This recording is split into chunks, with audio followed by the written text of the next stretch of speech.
Bonjour, monsieur Diop. Ça va? Ça va na ngeen def. Alhamdulillah. Ça va, merci. Asseyez-vous. Merci beaucoup. Yéen a si jàmm. sant yàlla bu baax. Mbaa yoon bi met Bon xaw na xat tuuti mais ça va quoi. na fi yoon bëri am embouteillage quoi. Trop sax trop. Maa ngi si jàmm rek. daal ñu ngi sant yàlla. Da ngeen ma seet si woon quoi. Ah macha allah. Alhamdulillah. Ça fait plaisir. Merci beaucoup. Ben, on va commencer par la présentation. Je vais commencer par vous, Diouf. Bon man maa ngi tudd Cheikh Ahmed Tidiane Diouf. Je suis âgé de 38 ans et maa ngi liggéey comme vigile si benn société de gardiennage. Ah, bravo. Inch'Allah. Et vous, madame? Moi, c'est Thiam Aïcha. J'ai 28 ans, je suis entrepreneuse et PDG de Odingo. Thiam Babel wala Thiam Dem? Thiam Babel Demba Thiam. Ay déggaloo ko. Kontaan ci yéen. Et ça fait plaisir de vous recevoir. Hein. Espérons que aussi séance bi ñuy def ñu ngi ci jëlee njëriñ. Son esprit ci jaare aussi avoir esprit de grandeur. Inch'Allah amiin amiin. Bien oui donc nu mu leen déggee ngeen waxee comme si que yéen ñaar bokk leen àdduna ngeen. Non, on évolue dans 2 environnements yu bokkul là. Ouais. D'accord. Et comment ça se passe ce qu'on fait, c'est le travail? Man nag comme ni ma la ko waxee je suis vigile. Sama heure de travail c'est de 18h à 7h du matin. Du lundi au dimanche non-stop. Vous n'avez pas de repos? J'ai pas de repos parce que man maa nekk chef d'équipe de nuit. Donc du coup même parfois su ma xawee feebar tuuti sax je suis obligé ma dem liggéey. Ouais. Mais kenn am na IPM yi au moins santé ni maladie. Bon IPM bi da koy dégg noonu rek mais on n'a pas d'IPM ah. Bon li ñuy jàppale si ñun sama digganteeg soxna si mooy moom on utilise son propre IPM parce que moom elle est chef d'entreprise. Donc du coup c'est ça qui nous permet parfois si man je tombe malade wala quelqu'un de la famille tombe malade ñu mun ko gérer. Ah mais li ngay wax nii c'est déplorable hein toi. Vous n'avez pas de contrat? Man nag fi ma nekk yàgg naa fa nag je sais pas ba xam contrat bi si yàggaay bi lañ koy juger wala pas mais yàgg naa fa trop ah. Yàgg naa fa lool sax ça fait plus de 5 ans que ma nekk fa di liggéey ah. Donc si je comprends bien yow ay liggéey pendant des années. Ouais. Amoo IPM amoo congé.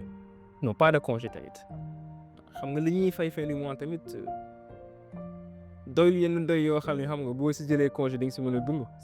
Donc du coup moo tax xam nga. Donc l'entreprise ne donne pas de congé. Non. Vous n'avez pas aussi de paie. Pas de prime aussi.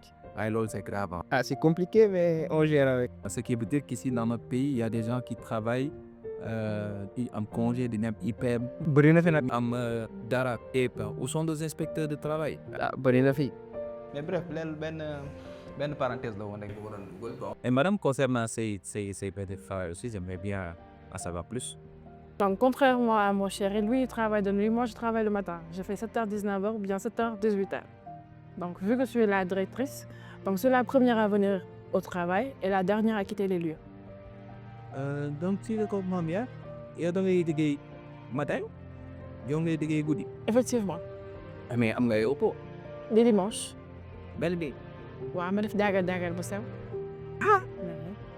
Ah loolu dina ma ñaax man ma ñeent fi jógee macha allah c'est très bien j'adore ça mais vraiment am na loo xam te ne c'est un peu compliqué yow ngay xëy matin kii du xëy soir donc c'est compliqué mais vous avez fait combien de temps de relation? Bon temps ça fait maintenant 8 ans. 8 ans? Ouais 8 ans que yàlla dogal ñu sëy ma moom. Ah ouais mais loolu mbégte la de. Sant yàlla. Parce que de nos jours relation bu am 2 ans su may étam continuer rek loolu dañu war a féliciter. Ouais. Parce que jamono yi dafa doy waar commencer noter ñii bonjour bonsoir tas yaa ngi ci yàlla mosal boo xoolee leen seen nopp voilà donc di leen féliciter ci loolu di ñaan yàlla yokkal leen parce que li ma gis nii vous avez de l'harmonie. Merci beaucoup. Et moom quoi de dire par xool ni ngeen ko dañuy en bien c'est bien mais comment vous êtes quoi? Ah pour ça oui.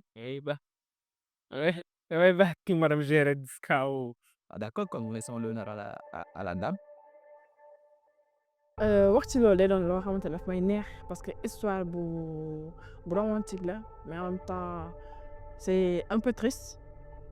Donc cher monsieur mon mari on s'est connu ba may nekk école mu nekk vigile comme ni ko waxee ma nekk élève di jàng nekk classe terminale donc Cheikh mu nekkoon koo xamante ne dama ko doon gis tout le temps bëgg liggéeyam trop mu gis ne man tamit damay jàng bëgg li may def donc ku xam ne classe terminale xam ne stress kese la donc stress am tak dara foog nga jàng mën na après par la suite am ba bëgg tere say waajur par la suite donc man tey étant fille unique benn si papa te sama papa dafa feebaroon moo taxoon tey Cheikh man ne la moo nekk ni koo xam ne moom la laa gis Cheikh bëggul dara lu ma metti. mooy moment yi nekk terminal sa papa dafa feebaroon.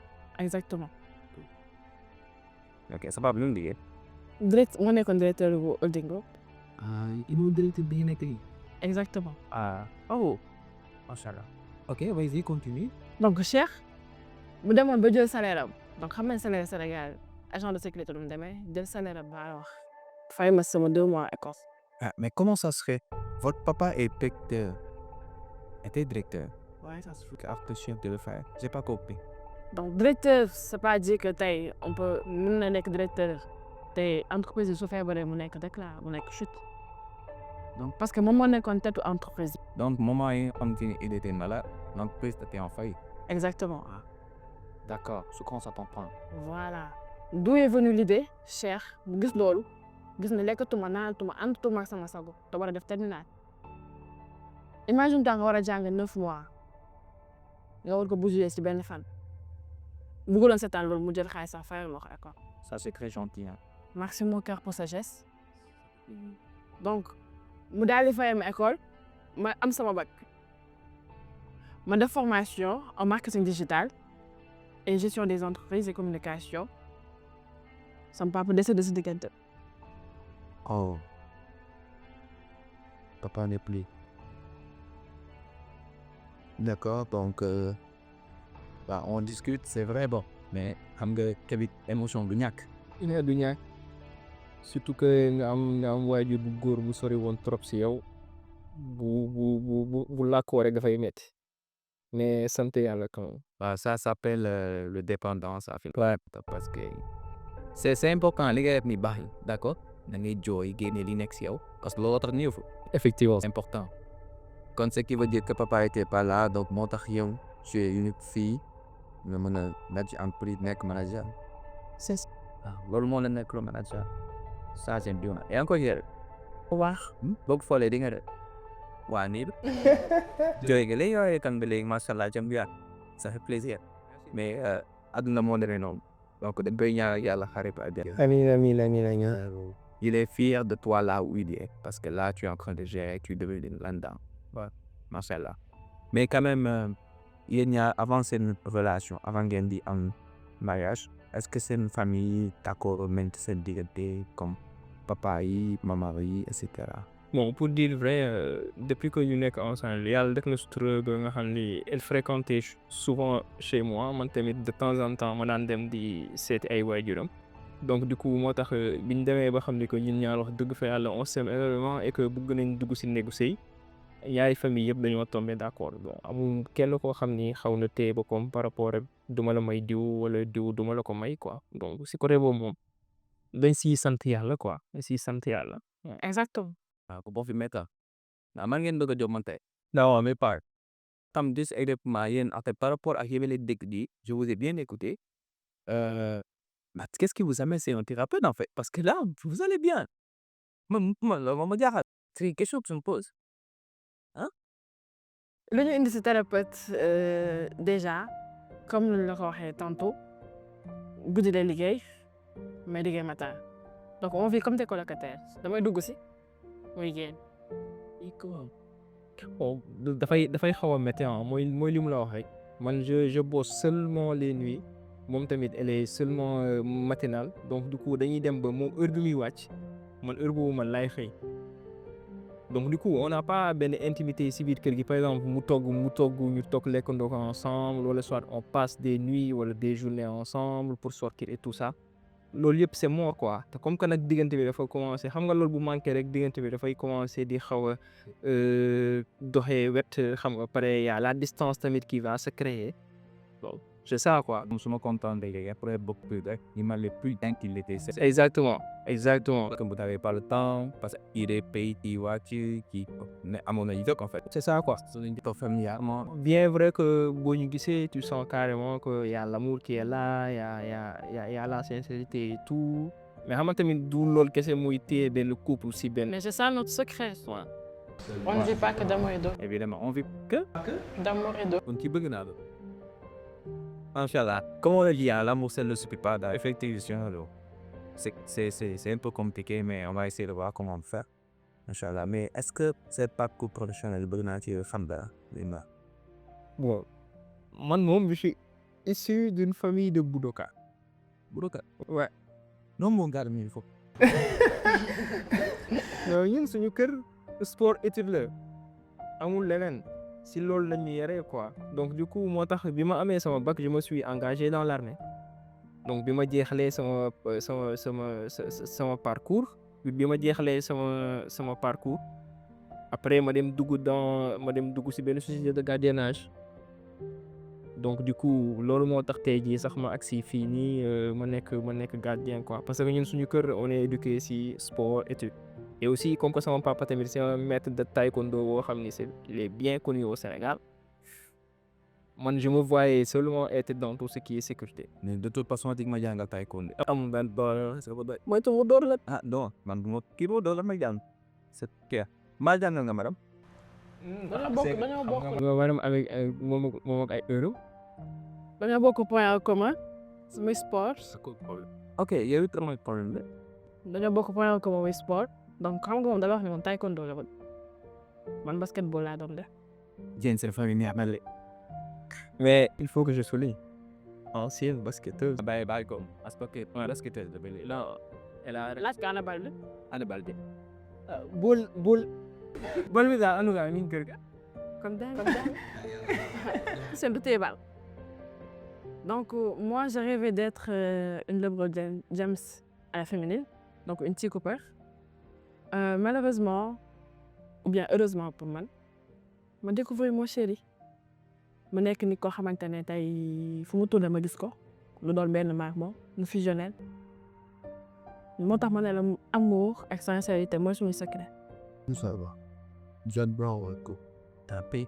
Ça se voit que loolu moo leen permettre aussi cette expérience mu mel moo permis waxtaan ak sérénité et la passion de vous parler en fait. Ouais, le courant passe quoi. Et xam nga ñaari nit ñi bu ñu bokkee nekk fenn si le courant passe rek. Les parties en fait. C'est ça quoi. C'est cool. mais Youssou Ndour wane na ko nag. Oui je le vois. Kontaan ati loolu. Mais bon est-ce que au moins jot ngeen a waxtaan sérieusement ngeen toog benn jour mais waxtaan seen heure de travail fu ngeen mën di diggante en intimité ou même bu dee benn 2 minutes di encore intimité parce que nit li ngeen wax c'est un peu voilà c'est je veux dire c'est pas contradictoire ok mais aussi c'est quelque chose qu'on doit arrêter. Bien vrai que jot nañ ko essayer. Pour dire vrai jot nañ ko essayer quoi. Mais le problème en est que madame elle voyage beaucoup avec ses voyages d'affaires. Man tamit du lundi au dimanche je bosse tous les jours. Donc dafay xaw a métti pour ñu imposer loolu ñun quoi si pour ñu imposer loolu suñu bopp. Ouais, mais c'est compliqué. C'est très compliqué quoi. Bon, une dernière question peut-être. Est-ce que yéen ñaar yéen ngi remplir seen devoir de mari et quoi? Bon. C'est important hein? ñi ngi koy jéem a matal. waaw ñi ngi koy jéem a matal sauf que nag xam nga parfois di nga nam ko togg ceeb bi xam nga jaaga dañuy ñëw tepp xam nga yooyu loolu yëpp tamit xam nga si la bokk mais bon quand même alhamdulilah quoi on n'a pas ce problème kenn ku ne comprendre na kenn kii par rapport ak ses autres. c'est l'essentiel. Et c'est ça l'essentiel dans un couple. Est-ce que vous avez quelque chose à ajouter ci loolu madame? I love you too. Mais dama am question mën na toog. waaw mën na toog nag. mën na toog. donc mën toog yow. non mën na toog nag mën na toog nag. C'est dans peu mu toog yow. En bref je veux dire merci d'être là et d'avoir confiance en moi. C'est nous qui vous remercions. C'est pas évident. Bon, il y a beaucoup de personnes qui sont là qui pourraient voilà être votre solution. Donc déjà vous n'avez pas de problème hein. C'est ce qui me plaît en plus. parce que c'est la première fois ma dégg couple yi amuñu leen problème ñu ne man lii laa bëgg il faut comment on va le faire d'habitude couple yi bi ñooy am problème yaa ma wax maa la wax nii la nangam donc c'est juste ils n'ont pas de communication et bu boole atout et que vous avez la communication vous avez la patience surtout 8 ans de relation avec cette attitude donc dafa nekk loo xam te mbëggeel sincère et une compréhension durable donc li ma ciy dolli juste mooy il faudra instaurer li nga xam te mooy rituel d'intimité décalé en fait parce que vous peut-être tu veux poser une question à madame la directrice donc est-ce que tu n'as pas la possibilité comme yow tu es chef d'entreprise mën nga recruter tu n'as pas la possibilité que monsieur mën naa tege ci sa entreprise ngeen di xëy di wàccandoo. bëgg naa ko lool mais monsieur Diouf moo bëgg. pardon ah monsieur Kaye. non mais c'est que xam nga damay bañ qu'on dise que li jëkkëram nekk vigile moom mu nekk chef d'entreprise moo tax mu bëgg ko jël pour ñoom ñaar ñu bokk liggéey tu vois donc loolu moo tax yàgg na ma ko proposer mais je lui ai dit c'est pas grave quoi je vais tenter ma chance aussi beneen structure et après lu yàlla def nga xam ne loolu. Là j'ai un conseil pour ça conseil bi may wax ci loolu mooy on ne vit pas pour les autres. c'est sûr. Vous vivez pour vous-même vous voulez fonder votre famille donc vivez pour vous quatre ndax su ma jëlee bit dina wax lii wala du wax lii loolu ça vaut n'importe quoi monsieur donc la vérité ça se dit en face. ok d'accord essayez de réfléchir à ça certes ce domaine là yow yaa bëgg doxee noonu mais dama bëggoon nga tegaat principe bi ci suuf nga xoolaan baax li ma parce que c'est de trouver une solution yow. ok d'accord parce que yow en tant que agent de sécurité yaa yilifoo sa bopp te laa yilif yaa am chef bu lay diriger tey mën na la yóbbu Thiaroye suba mu yóbbu la Dakar ñaar suba mu yóbbu la Saint-Louis par contre kii moom moo am prérogative taxaw ni carrément man lii laay def parce que c'est ma directrice kon donc moom la solution la revient est-ce que moom mënul jéem a xool benn heure am boo xam te dina ko wàccee wala lu mel ni parce que mënoo toog di mel ni au sein de sa instant bi daa essayer de kër toog fi lekk ay mburu toog est-ce que tamit duma laal congé. loolu mën a nekk la ma jublu si wutum ci njaboot bi. que waaw loolu la solo c'est important parce que est-ce que yaa ngi lay jël congé n'est-ce pas waaw. mais ba nga jël congé moom fa lay nekk muy fii dafay nekk. nee na la moom amul congé matin kese la fa nekk. d'accord mais moment yi ngay nekk congé le matin yow doo fi nekk da ngay bàyyi. waaw. donc congé foofu mooy problème bi. donc foog ñu jublu si loolu xool la ñuy lijjantee congé bi. mën a gérer kër yi. loolu ça va répéter. t'inquiète pas. d'accord en tout cas la solution que je voudrais lu waxtaanee ko mooy gis nga dans la vie yéen ñaar rek mën nañ trouver seen solution boobu man peut-être mën naa si def benn bouche rek kenn mën a waxtaanee loolu mais bu ngeen définir benn time bu exceptionnel entre vous et benn sans sacrifice une relation ne marche pas. oui c'est sûr. ça marche jusqu'à présent par sens yàlla moo leen téye mais bu ngeen bëggee dégg il faudra yéen ñaar ku nekk def benn sacrifice parce que kii góob moomu def sacrifice pour moi mooy le fait que mu bàyyi fu muy liggéey pour nekk ak yow te loolu da nga koy bañ. waaw c'est vrai moom yaa c'est une personne boo xam ne xëy na il est dit il a été toujours dit d'accord. quoi mënoo bàyyi sa société pas que parce que yaa ko gère parce que yow yaa ko hérité donc en tout cas je vous félicite je vous encourage di leen wax ni qu'il faut quand même essayer di xam te ne mooy la frustration noo di ngeen koy teg si daaw di te kooku taane li nga xam te aussi mooy gestion de stress am ngeen ko yéen vous n'avez pas de stress. non zéro stress. loolu moom gën a neex vous n'avez pas de stress. non donc li ma si gën a ëppal solo mooy des attentes affectives et sexuelles ci la bokk. Vous êtes marié et femme, vous devez avoir ça. D'accord?